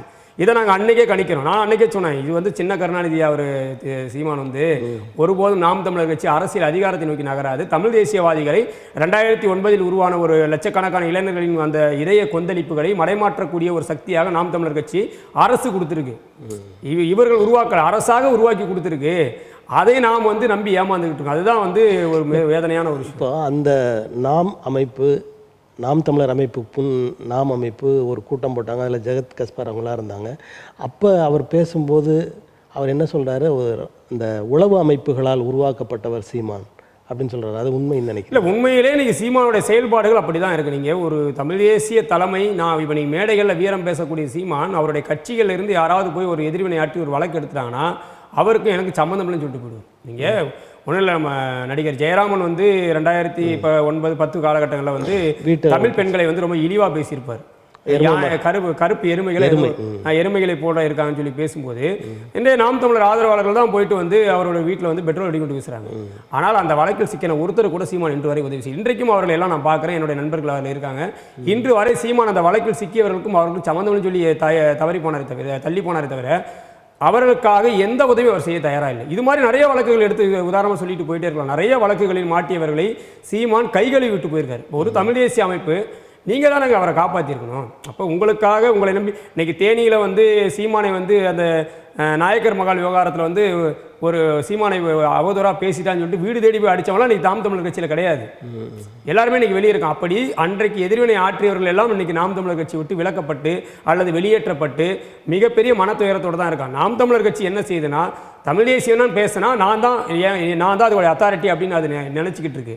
உண்மையில் அது கிடையாது. தமிழ் தேசிய அரசியல் என்பது சீமான் சொல்வது போல தேர்தல்களில் முதலமைச்சராவதோ அல்லது வந்து அதிகாரத்துக்கு போயிடுறதோ மட்டுமே கிடையாது. அது ஒரு தேசிய இனத்தின் இறையாண்மையை பேசக்கூடிய ஒரு விஷயம். அதில் வந்து நீங்கள் தேர்தலை மட்டுமே மையப்படுத்தி வேல்முருகன் வந்து தவறானவர், சீமான் வந்து சரியானவர்னு ஒரு இடை போடுறதே வந்து தவறான ஒரு விஷயம். ஒரு இறையாண்மை அடைவதற்கான ஒரு படிநிலைகளாக வேணுமா நீங்கள் தேர்தல் அரசியல் வைக்கலாம். ஒரு தேர்தல் அரசியல் என்பது ஒரு படிநிலை. இது குறைந்தபட்ச அதிகாரம், இதை நான் அடைஞ்சிச்சுன்னா அடுத்தடுத்த நிலையை கொண்டு போகணும் சொல்லாமே தவிர நான் முதல்வர் ஆனால் இந்த நிலம் என் கையில் சிக்கினால் அப்படிங்கிறது ஒரு முட்டாள்தனமான ஒரு இந்த நிலம் சிக்கினால் இந்த நிலம் என் கையில் சிக்கினால் அப்படின்னு பேசுறாரு சீமான். அது ஒரு முட்டாள்தனமான ஒரு மாய தோற்றத்தை தான் வந்து சீமான் உருவாங்க. சினிமாவில் என்னமோ அது நடக்கலாம். சினிமாவில் எப்படி செட்டு போட்டு வீரம் பேசுறமோ அது மாதிரி சீமான் இங்கே வீரம் பேசிட்டு இருக்காரு. உண்மையில் அவர் ஒரு காவல்துறை இன்ஸ்பெக்டர் கிட்ட கூட தைரியமா பேச மாட்டாரு. நான் நடைமுறையில் பார்க்குறேன். விஜயை பேசுகிற மாதிரி சீமானை நீங்கள் பேசுகிறீங்க. விஜயும் உள்ளுக்குள்ளே இருந்துட்டு சினிமா மாதிரி ஒரு அரசியல் நடத்துகிறார். இவர் சினிமாக்காரர் தானே. அதை நீங்கள் மேடைகளில் ஒரு யதார்த்தத்தை பேசுங்க. 2009, 2008 காலகட்டங்களில் புலிகளை சந்தித்ததாக சீமான் சொல்கிறாரு. 2008, 2009 காலகட்டங்கள் எத்தகைய துயர் மிகுந்த காலகட்டமாக ஈழத்தில் இருந்தது என்பதை அனைவரும் அறிவார்கள். இது வந்து ஒரு சாதாரணமாக நீங்கள் பேசுவோம். நீங்கள் அந்த காலகட்டங்களில் அவர் சந்தித்த போது என்னையெல்லாம் பேசினார் அப்படிங்கிற அவர் மேடைகளை இன்றைக்கி சொல்லிக்கிட்டு இருக்க விஷயங்கள் எல்லாம், ஊடகங்களில் பேசக்கூடிய விஷயங்கள் எல்லாம் ஒரு சாதாரணமான அறிவு, ஆறறிவு உள்ள யாராலும் ஏற்றுக்கொள்ள முடியாது. ஒரு மிகப்பெரிய போர் உச்சகட்டத்தில் இருக்கக்கூடிய ஒரு காலகட்டங்களில் ஒரு உலகளாவிய ஒரு இன அழிப்பு நடந்து கொண்டு இருக்கக்கூடிய ஒரு காலகட்டத்தில் சீமான் வந்து அங்கே போகிறாரு. அவர் போனதாக இருக்கட்டும், சந்தித்ததாக இருக்கட்டும், நீங்கள் அவர் வந்து அன்னைக்கு வந்து உங்களுக்கு சமையல் மாஸ்டர் வேலையை செஞ்சுக்கிட்டு இருக்காங்க புலிகள் வந்து. நீங்கள் வந்து எவ்வளோ ஒரு புலிகளை வந்து ஒரு ஜோக்கர்களாக காட்டக்கூடிய வேலையை வந்து சீமானுங்க செஞ்சுருக்காங்க. இன்றைக்கி வந்து சீமானை திட்டுவதற்காக சில பேர் வந்து புலிகளை திட்டிக்கிட்டு இருக்கான். புலிகளின் தியாகம் போட்டுதலுக்குரியது. எத்தகைய வந்து உலக வரலாற்றிலேயே பெண்களை வந்து போராளிகளாக மாற்றிய ஒரு மாபெரும் தலைவனாக தலைவர் பிரபாகரன் இருந்தால் விடுதலை புலிகள் இருந்தது. இன்றைக்கு உலகின் முப்படைகளை கண்ட ஒரு மிகப்பெரிய ஒரு இராணுவ அமைப்பு வந்து விடுதலை புலிகள் தான். இப்படிப்பட்ட ஒரு உலகமே வியந்து போற்றக்கூடிய இன்றைக்கு தமிழர் என்று சொன்னாலே உலகம் எல்லாம் புலிகளா பிரபாகரன் என்று கேட்கக்கூடிய ஒரு உயர்வான ஒரு இடத்துல இருந்த எங்களை காமெடி பீஸாக மாற்றி வச்சிருக்காரு. இப்போ சீமானை நீங்கள் எப்படி நீங்கள் வந்து அந்த இடத்துல நம்ம எப்படி ஏற்றுக்க முடியுது? அது ஒரு அடிப்படையில் நான் வந்து பிரபாகரனுடைய ஆதரவாளராக ஒரு நேசிப்பாளராக நான் பார்க்கும்போது எனக்கு வந்து பெரிய அளவில் கோபம் வருது. அப்போ இதையெல்லாம் பார்க்கும்போது ரெண்டும் ஒன்று தான். நீங்கள் வந்து ஒரு வசனகர்த்தா, இவருக்கு நல்லா வசனம் சொல்ல தெரியும். யாரும் உயிரோடு இருக்கும்போது அவரை பற்றி இவர் பேசவே மாட்டார். யார் செத்துட்டாலும் அவங்களுக்கு வந்து உடனடியாக அவர் வந்து அவர்கள் குறித்து ஒரு கதையை வந்து வடித்து கொண்டு வரதுல ஒரு பெரிய கதையாசிரியர்கள் வந்து. இப்போ சீமானை பற்றி நிறைய குற்றச்சாட்டுகளை நீங்கள் அடிக்கினாலும் கூட அங்கேருந்து வர்றவங்களெல்லாம் சிறப்பான பேச்சாளர்களாக வெளியே வருகிறார்கள் அப்படின்ற பார்வை எனக்கு கூட இருக்குது. நான் அங்கேருந்து வந்த பேச்சாளர்கள்லாம் சிறந்த பேச்சாளராக இருக்கிறாங்க. அதற்கு காரணம் அவருடைய அந்த ஆளுமைத்தன்மை, அவரோட அறிவூட்டல் அப்படின்னு நான் எடுத்துக்கலாமா? இல்லை, நீங்கள் அது ஒரு வகையில் என்னென்னா சில பேரை சீமான் வளர்த்து விட்டார். அது வந்து நீங்கள் இப்போ காளியம்மாளாக இருக்கட்டும், இடும்போனம் கார்த்தியாக இருக்கட்டும், இவர்கள் எல்லாம் இவருடைய முழுநேர வேலையாக பேச்சாளர்கள் மட்டும்தான். இவர்களை யாரும் வந்து சீமான் வந்து வேறு எந்த கிளைகள் கட்டுங்க, போய் கட்டமைப்பு பண்ணுங்கன்னு எந்த வேலையும் கொடுத்தது கிடையாது. இவர்களுக்கு மாத சம்பளம் இருக்குது, முழு நேரமாக அவர்கள் பேச்சாளர். ஆனால் எங்களை போன்றவர்கள், இப்போ நான் முதல்ல பேச்சாளராக உருவானது வந்து சீமானால் உருவாகலை. நான் முதல்ல பேசப்பட்ட மேடை வந்து என்னுடைய சொந்த கிராமத்தில் நான் போடப்பட்ட மேடை. எனக்கெல்லாம் யாரும் பேச அவருடைய பேச்சால் ஈர்க்கப்பட்டு அவர் மாதிரி நம்மளும் பேசணும் அப்படின்னு நினைச்சா நீங்க அவருடைய முழுநேர வேலை. நீங்க இப்ப எனக்குமே வந்துங்க, நான் மற்ற எந்த வேலைகளும் ஈடுபடாமல் நான் ஒரு ஊடகவியலாளராக ஒரு பேச்சாளராக மட்டும் இருந்தேன்னா என்னுடைய முழுநேர வேலை என்னவா இருக்கும்? நிறைய புத்தகங்கள் படிப்பேன், ஒவ்வொருத்தருடைய பேச்சுகளை கேட்பேன், நான் அதுக்கு என்ன பதில் சொல்ல நான் தயார் பண்ணுவேன். இது என்னுடைய முழு. இப்போ நான் இப்போ பேசுவதை விட இன்னும் அதிகமாக என்னை மெழுகூட்டி கொள்ள முடியும், ஏன்னா அது என்னுடைய வேலையாக இருந்தால். ஆனால் நாங்கள் என்னவா இருந்திருக்கோம்? நாங்கள் வந்து கள வேலைகளை செஞ்சிருக்கோம், கள பணிகளை செஞ்சுருக்கோம். அதையெல்லாம் தாண்டி நாங்கள் இப்படி பேசுகிறோம்னா அதுக்கு காரணம் நாங்கள் கற்றுக்கொண்ட அரசியல். எனக்கு நான் இப்போ வெளிப்படையாக சொல்லணும்னா, நான் சீமானுக்கு முன்னாடியே தமிழ் தேசிய அரசியல் எனக்கு ஊட்டியவர்கள் வந்து நிறைய பேர் இருக்காங்க. நீங்கள் சுப வீரபாண்டியனுடைய எழுத்துக்களை எல்லாம் நான் இன்னைக்கு வந்து சுப வீரபாண்டியன் மீது எனக்கு 1000 முரண்கள் இருக்கலாம். அவருடைய கடந்த கால எழுத்துக்கள் நக்கீரனில் வரக்கூடிய தொடர்கள் எல்லாம் படிச்சிருக்கேன். நான் 2009 2008 பள்ளி காலங்களிலிருந்தே நான் வந்து செய்தித்தாள்களை படிக்கக்கூடிய ஆர்வம் உள்ள ஒரு பையன். நான் அவருடைய சுப வீரபாண்டியனுடைய எழுத்துக்களை படிச்சிருக்கேன். அவருடைய இந்த விதை முளைக்கும் அவர் ஒரு நாவல் எழுதினார். அவரே மறந்திருப்பார். இன்னைக்கு ஒரு புரட்சிகரமான நாவல், அவரே மறந்திருப்பார். அந்த நாவல் எல்லாம் என்னை அவ்வளவு ஈர்த்தது. நான் சேகுவேரா குறித்து சுப வீரபாண்டியன் எழுதிய கட்டுரைகளை படித்து அரசியலுக்குள்ள வந்திருக்கேன். சேகுவேராவின் அரசியல் நிறைய படிச்சிருக்கேன். நீங்க தமிழறிவு மணியனுடைய கட்டுரைகள் தான் எனக்கு வந்து முதல்ல வந்து தமிழ்நாடு எல்லை பிரச்சனைகள் என்ன அப்படிங்கிறது வந்து என்ன எங்களை இந்தியர்களாக இருக்க விடுங்க. உங்களை போன்றவர்களை எல்லாம் சீமான் பயன்படுத்தி கொண்டார். அதுதான் உண்மை. எங்களை போன்றவர்களை சீமான் பயன்படுத்தி கொண்டார். இப்போ நான் வந்து அதை சொல்றேன், எனக்கான அரசியலை சீமான் கொண்டு வரல. நான் இப்போ சொல்றேன், சீமானோடு நான் இருந்திருந்தால் அரசியல் நான் 0-ஆக தான் இருந்திருக்கணும். எனக்கு எதுவுமே தெரிஞ்சிருக்கா. சீமான் என்ன பேசுகிறாரோ அதுதான் சரி, சீமான் சொல்வது மட்டும்தான் சரின்னு ஏற்றுக்கொள்ளக்கூடிய மனநிலைக்குள்ள தான் நான் இருந்திருப்பேன். இப்பவும் அப்படி தான் இருக்காங்க. வெளியே வந்ததுக்கு பிறகு தான் அவர்கள் வந்து உண்மையில் உலக அரசியல் என்ன, எது நடைமுறைக்கு எது வரும் எல்லாவற்றையும் அவர்கள் இப்போ பேசுகிறாங்க. அதுவரை உள்ள இருக்க வரைக்கும் அவர் என்ன பேசுவது கைதட்டி தானே இருந்தாங்க. எல்லாருக்குமே தெரியும் சீமான் பேசுவதில் தவறு இருக்கிறது. இப்போ சீமானுடைய இந்த 15 ஆண்டு கால மேடை பேச்சுக்களில் பல இடங்களில் அவர் முரண்பட்டு பேசியிருக்காரு. இதே நீங்கள் பெரியார் விவகாரம் சொன்னீங்க.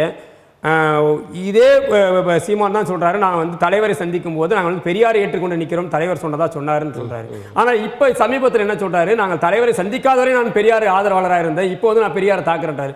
இதிலே நீங்கள் ஒரு பெரிய முரண்பாடு. நிறைய விஷயங்கள் இப்போ விஜயகாந்த் விடயங்கள் எடுத்துக்குவோம். விஜயகாந்த் உயிரோடு இருக்கும் வரை விஜயகாந்த் மிக கொச்சையாக பேசிய ஒரு நபர் தான் சீமான். தமிழ்நாட்டை பொறுத்தவரை, தமிழ் சமூகத்தை பொறுத்தவரை, தமிழ் சமூகம் ஒரு தாய் வழி சமூகம் என்று கூறப்பட்டு பெண்களுக்கு முக்கியத்துவம் கொடுக்குற ஒரு சமூகம். அது மேதக தலைவர் பிரபாகரன் கூட அதை செய்தாங்க. அந்த படைகளில் பெண்களெல்லாம் கொண்டு வந்தாங்க அப்படின்னு.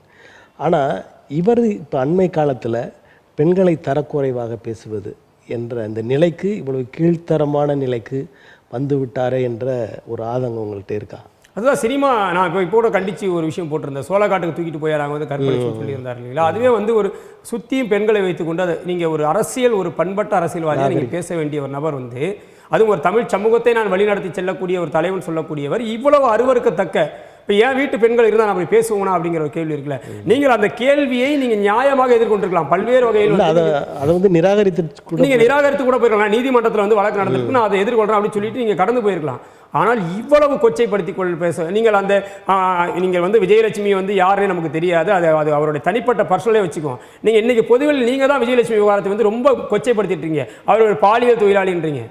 பாலியல் தொழிலாளிக்கு 50,000 மாதம் நீங்கள் ஏன் கொடுத்தீங்கன்ற கேள்வி நம்ம வைக்க வேண்டிய சூழலை வந்து நீங்கள் தான் உருவாக்குறீங்க. உங்களுடைய தனிப்பட்ட வழக்கை நீங்கள் தனிப்பட்ட முறையில் எதிர்கொள்ளாமல் அதை அரசியலாக்குவது யாருன்னா சீமான் தான் அரசியலாக்கிட்டு இருக்காரு. இன்னைக்கு வந்து காவல் நிலையம் வந்தால் வந்து அவருடைய தனிப்பட்ட வழக்கு கூட பெரிய அளவில் கூட்டம் கூடி அங்கே போய் பாட்டு பாடுறானுங்க.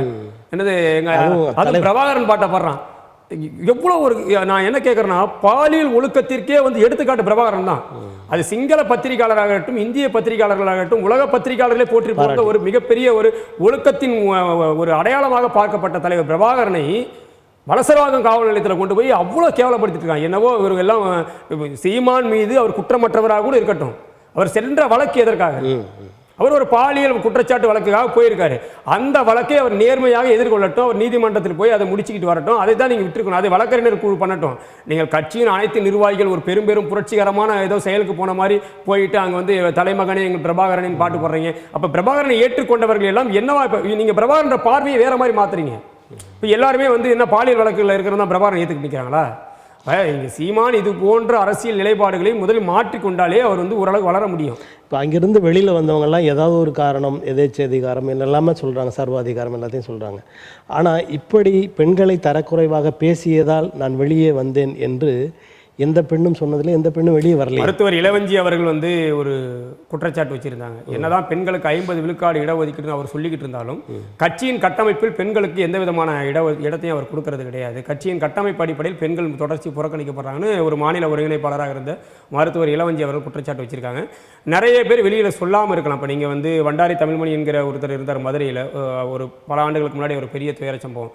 அவர் சொந்த கட்சியினரால் அவர் குடும்பம், அவருடைய மனைவி தீக்குளிச்சு இறந்து போனாங்க. சொந்த கட்சியின் இன்றைக்கு இன்றைக்கு வந்து பெரிய புரட்சிகரமாக பேசக்கூடிய ஒரு நபராலேயே அவருடைய மனைவி வந்து தீக்குளிச்சு இறந்து போனாங்க. இன்றைக்கு வந்து 2 குழந்தைகளோடு அவர் வந்து தாய் இல்லாத குழந்தைகளை வச்சு வளர்க்கக்கூடிய ஒரு நிலைக்கு நிறைய இருக்குங்க. நீங்கள் நிறைய விஷயங்கள் வந்து உள்கட்சியில் நிறைய பேர் வந்து உள்ளுக்குள்ளே புழுங்கிட்டு இருக்காங்க. நீங்கள் 2016 சட்டமன்ற தேர்தலில் வந்து ஜெயலலிதா அம்மையாரை எதிர்த்து ஒரு புரட்சிகரமான செயல் செய்வதாக சொல்லி ஒரு திருநங்கை வேட்பாளர் நிறுத்துகிறேன் என்று சொல்லி தேவி என்கிற ஒருத்தர் வந்து கொண்டு வந்து நிறுத்தினார். அதற்கு பிறகு என்ன ஆனார் தேவி அப்படிங்கிறது சீமான் எங்கேயாவது பேசியிருக்காரா? அந்த அம்மா வந்து ஒதுங்கி சேலத்தில் வந்து அவங்க தாய் அறக்கட்டளை மூலமாக இன்றைக்கும் வேலை செஞ்சுக்கிட்டு தான் இருக்காங்க. நிறைய உள்கட்சிகளில் ஏகப்பட்ட பிரச்சனைகள் இருக்காது. எல்லாவற்றையும் எல்லோரும் பேச தயாராக கிடையாது. எல்லாராலையும் பேச முடியல. எல்லாரும் இப்போ நான் 2016 என்கிட்ட யாரும் சீமான் குறித்து கேள்வி கேட்கவே இல்லை. ஏன்னா அன்னைக்கு வந்து இந்த அளவுக்கான ஊடகங்கள் கிடையாது. நாங்கள் வந்து வேலை செய்யும் போது எங்களை கூப்பிட்டு பேச யாரும் தயாராக இல்லை. இப்போ நீங்கள் எங்களுக்கு வாய்ப்பு கிடைக்கும் போது தான் நாங்கள் அதை பேசணும் தவிர எல்லாருக்கும் அந்த வாய்ப்பு கிடைக்கல அப்படிங்கிறத நம்ம பார்க்க வேண்டியிருக்கு. இப்போ இந்த நிகழ்வுகள், இந்த வலசரவாக்க நிகழ்வுகள்லாம் மற்ற மக்கள், அதாவது பொதுவான மக்கள் சீமானுக்கு வாக்களிக்க வேண்டும் என்று நினைத்த பெண்கள் அந்த நிலையில் இருப்பாங்கன்னு நினைக்கிறீங்களா? அதை விட்டு விலகுவாங்க? எனக்கு தெரிஞ்சு வந்து இந்த முறை ஒரு வகையில் விஜய் வந்து ஏறத்தாழ அதை உடைச்சிருக்காரு. விஜயோடைய வருகையே வந்து ஆரம்ப காலத்தில் சீமான் வந்து அதை மகிழ்ச்சியாக ஏற்றுக்கொண்டதுக்கு ஒரு காரணம் என்னன்னா, விஜயும் சீமானும் இணைவார்கள் அப்படிங்கிற ஒரு கூட்டணி கணக்கு இருந்தது. அதை வந்து சீமானும் பல இடங்கள் வந்து வெளிப்படுத்தி இருந்தார். அதை எல்லாவற்றையும் விஜய் வந்து முதல் கட்டமாக ஒரு பெரிய அளவில் அதை உடைச்சிருந்தார் அவருடைய மாநாட்டில். அதன் பிறகு சீமான் வந்து விஜய் குறித்தான பேச்சுக்கள் எல்லாம் வேற வகையில் இருந்தது. ஏன்னா அதுக்கு முன்னாடியும் அவர் தெளிவாக சொன்னார், விஜயோடைய கொள்கை கோட்பாடுகள் எதையுமே தெரியாதப்ப சீமான் சொன்னது என்னன்னா, விஜய் என்ன கொள்கையை கொண்டு வந்தாலும் சரி, விஜய் என்னையே எதிர்த்து அரசியல் செய்தாலும் சரி, நான் ஒருபோதும் விஜய் எதிர்க்க மாட்டேன்னு சொன்னவர் தான் சீமான். அதுக்கு பிறகு பார்த்தா கொள்கை முரண்பாடு வந்துச்சு. அண்ணனாவது தம்பியாவது நீ வண்டியில் அடிபட்டு செத்து போயிடுவான்னு சொல்கிற அளவுக்கு வந்து ரொம்ப மோசமாக வந்து சீமான் மாறி இருக்கார். அதனால் அது என்ன காரணம்னா, சீமானின் வாக்கு வங்கியை விஜய் பெருமளவில் பாதிக்கிறார். இப்போ நீங்கள் சீமான் பின்னாடி செல்கிற பெண்களை விட விஜய் பின்னாடி விஜய்க்கு வந்து உண்மையாகவே அடிப்படையில் பெண் ரசிகர்கள் தான் அதிகமாக இருக்கிறது வந்து விஜய்க்கு. அந்த அடிப்படையில் ஏற்கனவே அது வந்து ஒரு வகையில் வந்து வாக்குகள் சிதறும் அப்படின்னு ஒரு கணக்கு இருக்குது. இது போன்ற செயல்பாடுகள் உண்மையில் படித்த அறிவார்ந்த பெண்களிடம் ஒரு பெரிய அதிர்வு ஏற்படுத்தியிருக்கும். அவங்களும் பார்ப்பாங்கல்ல, இப்போ ஒரு தலைவராக இப்படி பேசணுமா அப்படிங்கிற ஒரு கேள்வி இருக்குது. அவள் அந்த இடத்துல வந்து அது கண்டிப்பாக குறைய நிறைய வாய்ப்பு இருக்குது. இப்போ ஏறுமுகமாக இதுவரைக்கும் இருந்து வருகிற சீமானின் வாக்குகள் இந்த 2026 மறுபடியும் அந்த நிலைக்கு மறுபடியும் கூடுமா இல்லை குறையும் நினைக்கிறீங்க? நிறைய உடைய வாய்ப்பு இருக்குது. இன்றைய இருக்கக்கூடிய நிலை இப்படியே தொடர்ந்தால் அல்லது 4-5 முனை போட்டிகள் நிலவினால் கண்டிப்பாக சீமானுடைய வாக்குகள் குறைய வாய்ப்பு இருக்குது. ஒரு பக்கம் வந்து அதிமுகவுடன் கூட்டணி பேச்சுவார்த்தை போகிறதா கூட நம்ம கேள்விப்படுறோம். அப்படி ஒரு வேளை போனால் அவருடைய கட்சியை தேர்தலில் தக்க வைத்துக் கொள்ள முடியும். எனக்கு தெரிஞ்சு அது அறிவார்ந்த செயலாக நான் பார்ப்பேன். நீங்கள் உங்களுடைய முதன்மை எதிரி யார் அப்படிங்கிற தீர்மானிச்சிடும். இப்போ ஏற்கனவே ஒரு இதை போட்டு வச்சிருக்காரு சித்தப்பான்னு சொல்லி நிறைய. அவர் இப்போ கிடையாதுங்க. நீங்கள் தம்பிகள் எல்லாம் சொல்கிறாங்க ஏதோ கூட்டணி இல்லை. இவர் கூட்டணிக்கு போகாமலாம் இல்லை, இவரை யாரும் கூட்டணியில் சேர்த்துக்கல. ஏன்னா கமலஹாசன் கட்சி ஆரம்பிக்கிறாரு.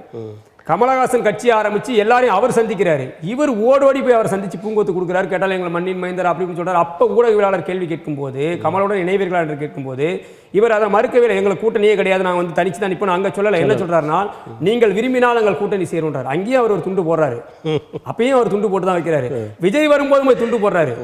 இல்லை, இப்போ இந்த துண்டு வாக்குகள் என்ற இடத்தில் அந்த கூட்டணியாக இல்லாமல் பண கூட்டணி, அதை தான் சொல்கிறேன். ஏதோ ஒரு வகையில் அவர் எதிர்பார்க்குறாரு. அவருக்கான ஆதாயத்தை அவர் எதிர்பார்க்குறாரு. ஆனால் ஒவ்வொரு இடத்துலையும் அவர் வந்து அவருடைய வாயாலேயே அவரை துரத்தி விட்டுறாங்க. இப்போ சீமானுடைய பேச்சுக்கள் என்ன ஆயிடுதுன்னா, ரஜினியை மகா மட்டமாக பேசின சீமான் விஜயோடைய அரசியல் வருகை, விஜயோடைய மாநாட்டுக்கு பிறகு வந்து தேடி போய் சந்திக்க வேண்டிய அவசியமே. அதுவும் ரவீந்திரன் துரைசாமி போன்ற அவர் யார், அவருடைய பின்புலம் என்னன்னு தெரியும். அவர் பிஜேபியின் மிக முக்கியமான ஒரு மூளையாக இங்கே செயல்பட்டு கொண்டிருக்கக்கூடிய ரவீந்திரன் துரைசாமியோடு போய் இன்னொரு சங்கி, இவரால் சொல்லப்பட்ட சங்கி ரஜினிகாந்தை அவர் சந்திக்கிறார். சீமானு சங்கி என்று சொன்ன ரஜினிகாந்த் சீமான் தேடி சந்திக்கிறார். அப்போ என்ன இவருடைய அரசியல் நிலைப்பாடு என்னவா இருக்குன்னா, ஒரு நம்பகத்தன்மையற்ற ஒரு நிலையில வந்து சீமான் வந்து நீங்கள் நிற்கிறாரு. இதை ஏன் அவரோட இருக்கக்கூடிய தம்பிகள் இதை உணரலையா அப்படிங்கிற கேள்வி இருக்கு. நீங்கள் கூட்டணி இல்லைன்னு வெளியில் சொல்லிக்கிட்டு இருக்கீங்க, மறைமுகமாக எல்லா இடத்துலையும் கூட்டணி சேர்க்குறீங்க. நான் உண்மையில் சொல்கிறேன், சீமான் அதை வெளிப்படையாக கூட்டணி வைங்கன்றேன். நீங்கள் 2011 2014 அதிமுகவுக்காக ஆதரவாக பிரச்சாரம் செஞ்சீங்க. நாம் தமிழர் கட்சி பிரச்சாரம் செய்தது உங்களுக்கு புதுசு கிடையாது. நீங்க தேர்தலில் போட்டியிடவில்லையே தவிர ஆதரவு நிலைப்பாட்டை எடுத்து வேலை செஞ்சிருக்கீங்கல்ல. நிறைய சொல்லியிருக்காருல்ல. நான் என்ன கேட்கறேன்னா, உங்களுக்கு முதன்மை எதிரி திமுக காங்கிரஸா? நாங்கள் வரவேற்கிறோம். திமுக காங்கிரஸை வீழ்த்த வேண்டும் என்றால் இன்றைக்கு அதற்கு மாற்றாக யாரை நீங்கள் பயன்படுத்த வேண்டும் என்பது நீங்க வள்ளுவர் சொல்வதுதான். துணை வலிமையும் தன் வலிமையும் சேரும் அவர் சொல்றாருல, ஏதோ ஒன்று துணை சேர்த்துக்கு குறைந்தபட்ச ஒரு உடன்பாடு எடுத்துக்கின்றார்ல, அதுபோல குறைந்தபட்சம் ஒரு அதிமுகவை பயன்படுத்தி வெற்றி பெற்றால் மகிழ்ச்சி, நாங்கள் வரவேற்கிறோன்றோம். இப்போ இது வரைக்கும் நம்ம பேசுனதில் ஒவ்வொரு கட்சியோட பலவீனங்கள் நிறையா சொன்னீங்க. இப்படி பார்க்கும்போது திராவிட முன்னேற்ற கழகம் எந்த விதமான சிக்கலும் இல்லாமல் மறுபடியும் ஆட்சி அமைப்பதற்கான ஒரு நிலை இருப்பதாக இப்போது வரைக்கும் அது இருக்கு. ஏன்னா இன்று வரைக்கும் திமுகவுடன் கூட்டணியில் எந்த விதமான ஒரு உடைச்சலும் கிடையாது. அவர்களுக்குள் ஒரு பெரிய அதிருப்தி கிடையாது. இன்னொன்று மக்கள் அந்த கூட்டணி வந்து வெற்றிக்கான கூட்டணியாக தான் இப்போதும் பார்க்கப்படுது. ஏன்னா திமுகவின் வாக்கு வங்கியை சிதைக்கக்கூடிய எதிர்க்கட்சிகள் எல்லாம் தனித்தனியாக இருக்காங்க. இன்றைக்கி விஜய் ஒரு அணியாக போய் நிற்கிறன்றாரு, இன்றைக்கி சீமான் ஒரு அணியாக நிற்பார், அதிமுக ஒரு அணியாக நிற்கும், பிஜேபி ஒரு அணியாக நிற்கும்னா திமுக எதிர்ப்பு வாக்குகள் 4-5 முனைகளாக உடையும் போது திமுக கூட்டணி உறுதியாக வெற்றி பெறும். அந்த நிலை தான் இன்னைக்கு வரைக்கும் நம்ம பார்க்க வேண்டியிருக்கு. இதை மாற்ற வேண்டும் என்றால் இவர்கள் இப்போது விஜய், அதிமுக, சீமான் எல்லாம் ஒரு கூட்டணி சேர்வார்கள் என்று ஒரு இதெல்லாம் பார்க்குறோம். அப்படி ஒரு நிலை ஒருவேளை மாறினால் இந்த கூட்டணி கணக்குகள் மாறலாம். ஆனால் இதே நிலை தொடர்ந்தால் 2026 உறுதியாக திமுக 200 இடங்களில் வெல்வதற்கு வாய்ப்பு நிறையவே இருக்குது. இப்போ இதனை விடுத்து, அதாவது கூட்டணி கணக்குகளை விடுத்து மக்கள் அப்படின்னு பார்க்கும்போது மக்கள் அதிருப்தியில் இருக்கிறார்கள். குறிப்பாக இந்த போதை புழக்கம் அது வந்து பெரிய அளவில் இருக்கிறது. அது வந்து மக்கள் வந்து திராவிட முன்னேற்ற கழகத்துக்கு எதிரான வாக்குகள் செலுத்தும்படியான ஒரு நெருக்கடியை கொண்டு வரும்னு சொல்கிறாங்க. இல்லை, அந்த மக்களோட அதிருப்திகள் எல்லாமே தேர்தல் காலங்களில் இது வரைக்கும் எதிரொலிக்கவே இல்லை. நீங்கள் அப்படி பார்த்தீங்கன்னா அந்த 2021 சட்டமன்ற தேர்தலுக்கு பிறகு தான் பெரிய அளவில் வந்து திமுக நிறைய மக்கள் அதிருப்தியை சந்தித்தது. குறிப்பாக நிறைய காவல் நிலையங்களிலிருந்து காவல் நிலைய படுகொலைகள் நடத்தப்பட்டது, எவ்வளோ விஷயங்கள் இருந்தது. ஆனால் 2024 நாடாளுமன்ற தேர்தலில் எந்த எதிர்க்கட்சிகளும் ஒரு இடத்தில் கூட வெற்றி பெற முடியல. இப்போ அந்த இடங்களில் பார்த்தீங்கன்னா மக்கள் தங்களுடைய அதிருப்தியை வாக்காக மாற்ற தயாராக இல்லை. ஏன்னா அவர்களின் நம்பிக்கையை பெறக்கூடிய இன்னொரு தலைமை இங்கே உருவாகலை அப்படிங்கிற ஒரு விஷயத்தை நீங்கள் பார்க்கணும். இங்கே ஸ்டாலின் இன்றைக்கு ஒரு வலிமையான தலைவர் தான். அவர் நீங்கள் என்ன தான் நம்ம வந்து ஒட்டுச்சிட்டு எப்படி வேணாலும் நம்ம சொல்லிக்கலாம், அவர் வந்து துண்டுச்சிட்டு எப்படி வேணாலும் நீங்கள் பேசலாம். ஆனால் அவர் தலைமையிலான கூட்டணி அவருடைய கட்சியோடைய கட்டமைப்பு வலிமையாக வச்சுக்கிட்டு இருக்காரு. அதை நீங்கள் வந்து அவ்வளோ எளிதில் உடைக்க முடியல. திமுகவிலிருந்து எங்கே வெளியேறி போகிறதா வந்து பெரிய செய்திகள் இல்லை. திமுக கூட்டணியை வந்து அதிருப்தி அடைந்து வெளியே போகிறதுன்னு சொல்ல முடியல. அப்படி இருக்கும்போது மக்கள் ஒரு வலிமையாக, அதாவது ஜெயிக்கிற குதிரையில் தான் அவங்க பந்தயம் கட்டுவாங்க. மக்கள் வந்து ரொம்ப வந்து அறிவார்ந்தவர்கள், அவர்கள் எப்போதுமே வெற்றி பெறக்கூடிய இடத்துல தான் இருப்பாங்க. அப்போ திமுக கூட்டணி இவ்வளோ வலிமையாக இருக்கும்போது நீங்கள் என்ன அதிருப்தியை உருவாக்குனாலும் அதை அறுவடை செய்யக்கூடிய இடத்துல இன்னொருத்தங்க இல்லை. அதை அறுவடை செய்யக்கூடிய தலைமை யார் இருக்கா? இங்கே கருணாநிதி ஜெயலலிதா இருந்தவரை கருணாநிதியாக ஜெயலலிதான்னு மக்கள் தீர்மானிக்கக்கூடிய இடத்துல இருந்தாங்க. இப்போ ஸ்டாலினா யார் அப்படிங்கிற இடத்துக்குள்ள யாருமே இல்லை. எல்லோருக்குமே குறைந்தபட்ச வாக்கு வங்கி இருக்குது. அதை தாண்டி அதை வெற்றி பெறக்கூடிய இடத்துக்கு அவங்க மாற்றக்கூடிய ஆளுமே யாருமே கிடையாது. இவர் இப்போ ஸ்டாலின் அவர்கள் கொடுத்த வாக்குறுதிகள் இவற்றையெல்லாம் நிறைவேற்றலை. முக்கியமாக அந்த பென்ஷன் ஓய்வூதிய திட்டம், அப்புறம் அந்த மின் கட்டணத்தை மாதம் ஒரு முறை எடுப்பது, இந்த மாதிரியான முக்கியமான சில பிரச்சனைகள்லாம் தீர்வு காணலை. அதனால் அவருக்கான வாக்குகள் குறையும் அப்படின்னு சொல்கிறாங்க. குறையலாங்க. அந்த குறையிற வாக்குகளை யார் அறுவடை பண்ண போகிறீங்க? நான் தான் முதலே சொல்லிட்டேன், வாக்கு வங்கி குறையலாம். ஒரு இப்போ 40 விழுக்காடு வாங்கி வெற்றி பெற்றிருக்கு திமுகன்னு வச்சுக்கோம். அடுத்த முறை 35 வாக்கு வங்கி வாங்கினாலும் திமுக தான் இன்றைய நிலைக்கு வெற்றி பெறும். ஏன்னா மீதி இருக்கக்கூடிய 65 விழுக்காடு வாக்குகளை எத்தனையா நீங்கள் பிரிக்க போகிறீங்க? அதான் சொன்னேன், எதிர்ப்பு அரசியல் வாக்குகள், திமுக எதிர்ப்பு வாக்குகள் இன்றும் ஒன்றுபடுத்தப்படலை. ஏதாவது ஒரு இடத்துல அது அந்த வாக்குகள் குவியணும். இப்போ ஒரு பக்கம் திமுக வேணான்றவன் அதிமுகவுக்கு மட்டும் ஓட்டு போட்டுருவானான்ற உறுதி சொல்ல முடியாது. அவன் விஜய்க்கு போட்டு போகலாம், பாஜகவுக்கு போட்டு போகலாம், இப்படி தான் சிதையுமே தவிர அதை வெற்றிகரமாக மாற்றுவதற்கான ஒரு வியூகம் இப்போ இல்லை அப்படிங்கிறத நம்ம சொல்கிறோம். திமுகவின் வாக்கு வங்கி அப்படியே இருக்கும், திமுக புனிதர்கள் அப்படிலாம் நம்ம சொல்ல வரல. அரசியல் காலத்தில் பார்க்கணும்னா திமுக இப்போ வெற்றி ஒரு ஸ்ட்ராங்கான ஒரு கூட்டணியாக இருந்துக்கிட்டு இருக்குது, ஒரு ஸ்ட்ராங்கான கட்சியாக இருந்துக்கிட்டு இருக்குது. அதுக்கு மாற்றான ஒரு அலையன்ஸ் உருவாகலை. ஒரு கூட்டணி உருவாயிடுச்சுன்னா நீங்கள் சொல்கிற மாதிரி வந்து இந்த அதிருப்தி வாக்குகளை அவர்கள் அறுவடை செய்து வெற்றி பெற வாய்ப்பு இருக்குது. இப்போ இந்த தேர்தலில் நீங்கள் அதிமுகவும் திமுகவுமான வேறுபாடு ரொம்ப குறைவாக இருந்தது 2021. 2024 நாடாளுமன்ற தேர்தல் அது பெரிய அளவில் ஆயிருக்கு. இப்போ நம்ம அதை பார்க்கும்போது அந்த அதிருப்தி வாக்குகளை அறுவடை செய்து இவர்கள் தவறி கொண்டிருக்கிறார்கள் தான் நம்ம பார்க்க வேண்டியது. அப்போ எதிர்க்கட்சிகள் ஒற்றுமை இல்லாமல் இருக்குது. இப்போ எதிர்முனையில் இருந்த தேமுதிக, பாமக போன்ற கட்சிகள் சில விஷயங்களில் திமுகவோட ஒத்துப்போவதற்கு மாதிரியான தோற்றங்கள்லாம் இருக்குது. இது எப்படி? அவர்களும் வெற்றி பெற்று சட்டமன்றம் போகணும், நாடாளுமன்றம் போகணும்னு நினைக்க தான் செய்வாங்க. 2வது தேர்தல் ஆணையத்தில் ஒரு கட்சியின் அங்கீகாரம் தக்க வைக்கப்படணும்னா குறிப்பிட்ட சில விதிமுறைகள் இருக்குது. இத்தனை விழுக்காடு வாக்குகள் வாங்கணும், இத்தனை எம்எல்ஏ இருக்கணும், இத்தனை எம்பி இருக்கணும் அப்படிங்கிற சில விதிமுறைகள் இருக்குது. அதையெல்லாம் அவர்கள் வந்து கடைபிடிக்க தவறிட்டாங்கன்னா அந்த கட்சியோட அங்கீகாரமே ரத்து செய்யுது. தேர்தல் அரசியல் ஒரு மிகப்பெரிய நெருக்கடியான விஷயம் தான். ஒரு கட்சி அங்கீகாரம் பெறுவதற்கு எவ்வளவு சிரமமோ அதே அளவு அந்த அங்கீகாரத்தை தக்க வைத்துக் கொள்வதும் பெரிய விஷயம். இப்போ அவர்கள் அங்கீகாரத்தை தக்க வைக்கவாது போராட வேண்டியிருக்குல்ல. எத்தனை காலம் தான் பாமக வந்து தேர்தல் வாக்கு வங்கி மட்டுமே காட்டிக்கிட்டு இருக்கோம். அது எம்எல்ஏ ஆகணும், எம்பி ஆகணும்னு ஒரு ஆசை இருக்க தான் செய்யும். தன்னுடைய மருமகளை கூட வந்து நாடாளுமன்றத்துக்கு செல்ல முடியாத அளவுக்கு ஒரு நிலை இருக்கும்போது அவர்கள் கூட தேர்தல் காலத்தில் வந்து வெற்றியை நோக்கி தான் நகருவாங்க. நீங்கள் தேர்தல் வெற்றிக்கானது தான். இதில் நீங்கள் வந்து என்ன கொள்கை கோட்பாடுகள் எதுவுமே இங்கே நீங்கள் வந்து செல்லுபடி ஆகாது மக்கள்கிட்ட. இங்கு வெற்றியா தோல்வியா அவ்வளோ. அந்த அடிப்படையில் தேமுதிக ராஜ்யசபா சீட்டு கேட்டுட்டு இருக்கிறதா சொல்கிறாங்க அதிமுகவிடம். தன்னுடைய மகனை எப்படியாவது ராஜ்யசபாவுக்கு அனுப்பணும்னு. அதிமுகவுக்கு இருக்கிறதே 2 ராஜ்யசபா இடங்கள் தான் வாய்ப்பு இருக்குது. 2ல் வந்து அதுக்குள்ளேயே 1008 பேர் போட்டி போட்டுட்ருக்காங்க. நான் எனக்கு வேணும், இப்போ ஜெயக்குமார் கேட்குறாரு, அவர் கேட்குறாரு, நிறைய பேருக்கு வந்து அதில் இன்னொன்று சொல்கிறாங்க, ஏற்கனவே அவர்கள் ஒதுக்கப்பட்ட பிற கட்சிகளுக்கு ஒதுக்கிய அந்த நாடாளுமன்ற உறுப்பினர்கள் வாசன், அன்புமணி இவங்கெல்லாம் அதிமுக எதிராகவே மாறிட்டாங்க. ஆமாம், அந்த இடங்கள் வந்து இப்போ அதிமுக பயன்படுத்த முயற்சி பண்ணி அதனால தேமுதிகவையா கொடுக்கணும் அப்படின்னு அவர் நினைக்கிறாரு அப்படின்ற மாதிரியான உண்மை அதுதானே. நீங்கள் ஏற்கனவே உங்களுக்கு அனுபவம் இருக்குல்ல. இப்போ நீங்கள் ஜி.கே. வாசன் வந்து இன்னமும் பாஜக வெற்றி பெறாத நிலையில் கூட அவருடைய கூட்டணியில் அவர் ஸ்ட்ராங்காக போய் நின்றுக்கிறார். அதிமுகவால் எம்பி ஆகி போயிட்டு பாஜக விசுவாசம் காட்டிருக்காரு. அன்புமணி ஐயாவும் அதே நிலையில் தான் இருக்காரு. அப்போ இப்படி இருக்கும்போது அவர்கள் ஒரு பயம் வரதான் செய்யும். 2வது உள்கட்சியிலே சமாளிக்க முடியல. உள்கட்சியிலே நூற்றுக்கணக்கான பேர் இந்த இடத்துக்கு போட்டி போடுறான். இன்னைக்கு ஜெயக்குமார் அவர்கள் எம்பி ஆகணும்னு ஆசை இருக்காது அவருக்கு, அவர் எம்எல்ஏ கூட ஆக முடியல. இப்போ அவர் எப்படியாவது ஒரு எம்பி ஆகி உள்ள போய் ஆசைப்படுவார். இன்னும் நிறைய சீனியர் தலைவர்கள் இருக்காங்க.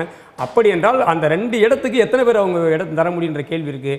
அப்போ அது வந்து தேமுதிக ஒரு அதிருப்தியாக மாற வாய்ப்பு இருக்குது. ஏன்னா வந்து இந்த தேர்தலில் அவங்க கூட்டணி சேர்ந்ததே குறைந்தபட்சமாக வந்து ஒரு ராஜ்யசபா இடம் கிடைக்கும் அப்படிங்கிற அடிப்படையில் தான் சேர்ந்தாங்க. இன்னும் சொல்ல போனால் அதுதான் அவங்களுடைய முதன்மை கோரிக்கை. பணம் 2வது பட்சம், முதன்மை கோரிக்கை தன்னுடைய மகனை எப்படியாவது எம்பி ஆக்கணும்னு. அப்படி கிடைக்காத சூழ்நிலையில் அந்த அதிருப்தி அவர்கள் வந்து இப்போ இந்த கூட்டணி மாற்றத்துக்கு வாய்ப்பு இருக்குது. இவ்வளவு நேரம் உங்களது கருத்துக்களை தமிழன் தொலைக்காட்சி வாயிலாக மக்களுக்கு தந்தமைக்கு எங்களது நன்றி. நன்றி ஐயா.